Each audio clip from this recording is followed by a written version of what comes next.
Hi everyone, I'm Kirsty from Creative Foundations and today I'm going to be showing you how to make a Zentangle.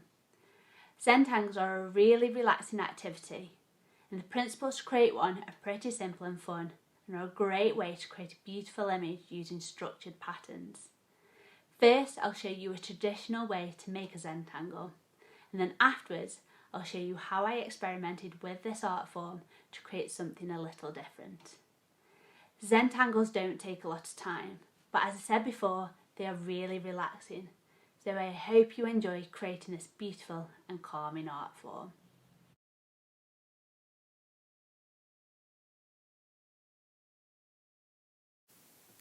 To begin with, we're going to look at creating a traditional Zentangle, like this one here. To create a Zentangle, all you need is a piece of paper, a pencil, a ruler and black ink. So for your black ink, you could use a normal writing pen, a felt tip or a fine liner, which I've used here.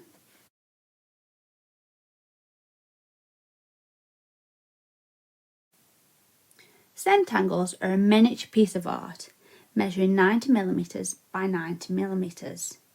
Traditionally, you wouldn't use a ruler like I am here, as the focus is usually around you, your pen, and the patterns you make with them.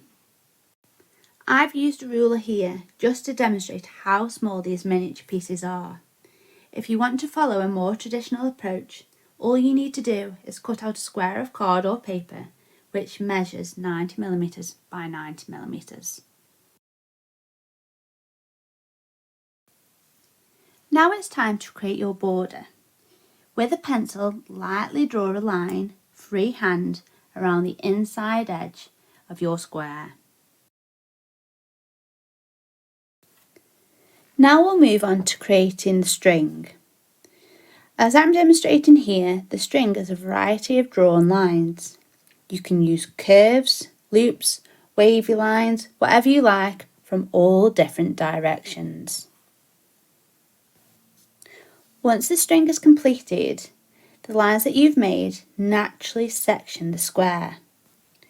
Within each section, begin to draw a series of repeated patterns. These are called tangles.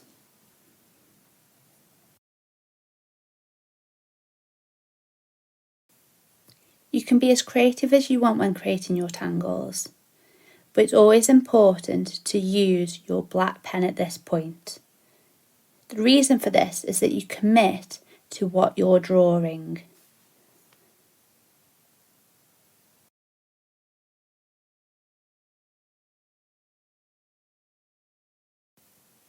When you've completed a section, simply move on to another area and begin creating another tangle.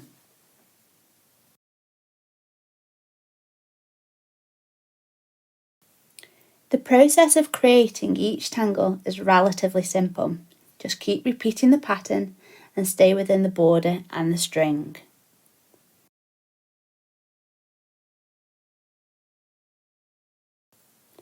I'm now going to speed the video up a little so that you can see all the different shapes that I made within each of my tangles.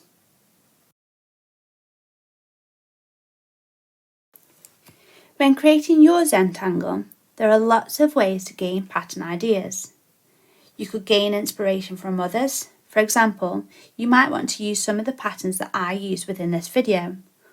You could research patterns elsewhere, or you could even look for patterns around you. You might want to develop your patterns as you go along, so you never really know what you'll end up with until you start. Or you might want to develop and practice creating some patterns first, before even starting your Zentangle activity.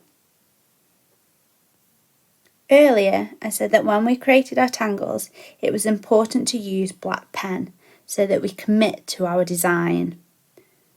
Here is a perfect example of this. Here, I started my design, but quickly decided that I didn't quite like it.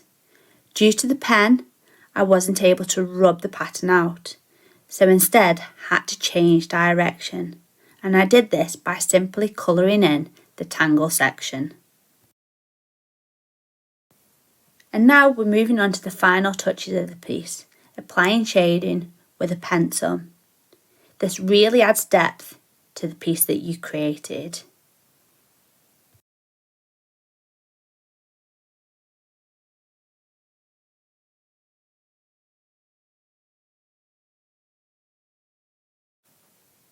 And there you have it, a completed traditional Zentangle.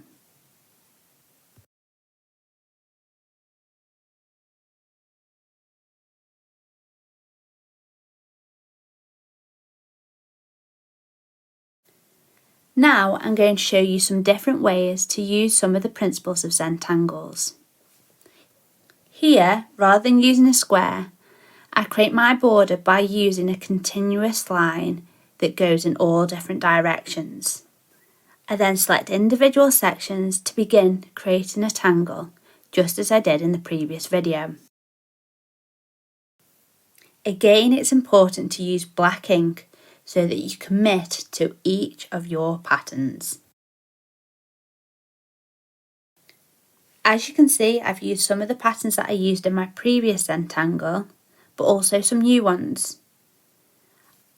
I'll continue this process until I've completed all of the sections. Later, I'll also shade some of the areas too.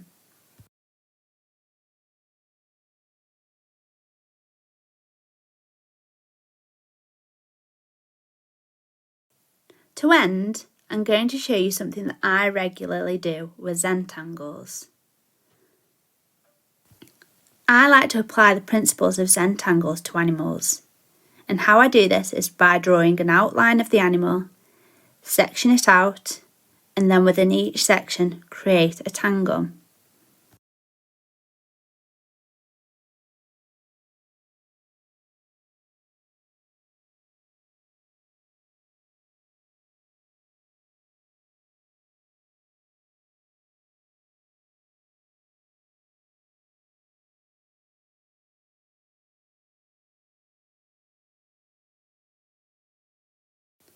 I have skipped ahead slightly, but as you can see, I'm doing what I did in all the other versions.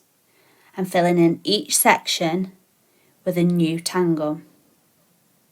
Afterwards, I'll then also shade in different parts of the tangles to add more depth to the final image.